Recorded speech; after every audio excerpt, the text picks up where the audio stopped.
Yeah, it's like I like you have great days and bad days. I have a great day when we did Ike 8 days ago on May 3rd, and it was this bigger than I expected live stream. 1.3 million people live watching this guy. And the crazy thing is I mean nobody would have watched probably me interview anyone else in the world. I could have interviewed President Obama and it wouldn't have done those numbers. There's like people tuned in to hear something they were told they shouldn't be listening to. So, and people were inquisitive and curious for the first time, right? People that would have turned on a football game watched this instead. So that makes me feel great.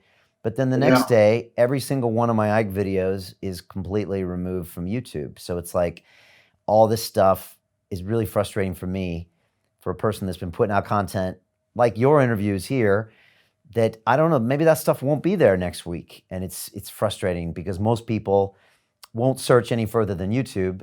And if all the information's gone from YouTube, they'll never have these conversations. So that's well, frustrating. that's why it's being done, right? Yeah. They don't want the information to get out of there. So if there's information they don't want to get out there, you've got to try and ask yourself why that is, and see if you can find it some other way. Um, and thanks God you got the platform where you can put out the information, you can keep it there, and people can go watch it and so on.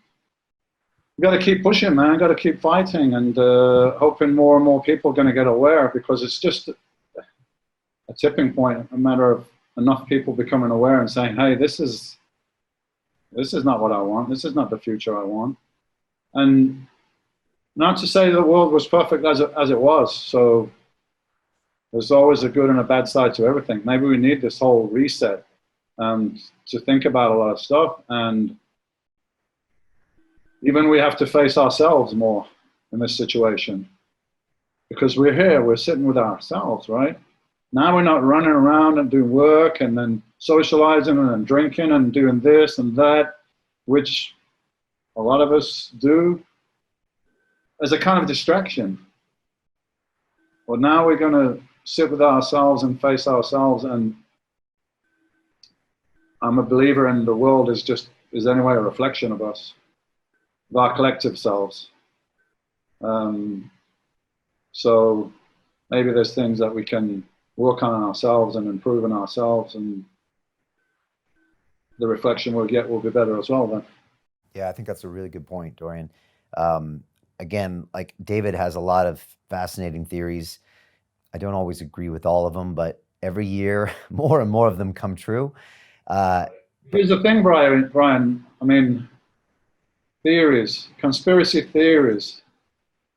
Where does this term come from? I believe it comes from the CIA, yeah, conspiracy theories, yeah, right? So straight away, it's a derogatory term. It's putting you on the back foot. It's a theory. But I believe David and other people they're researchers. So they look for information from here, from there, and they kind of put it together and trying to make sense out of it, connecting the dots. And I'm familiar with David's work and Gordon Maxwell and a lot of other people.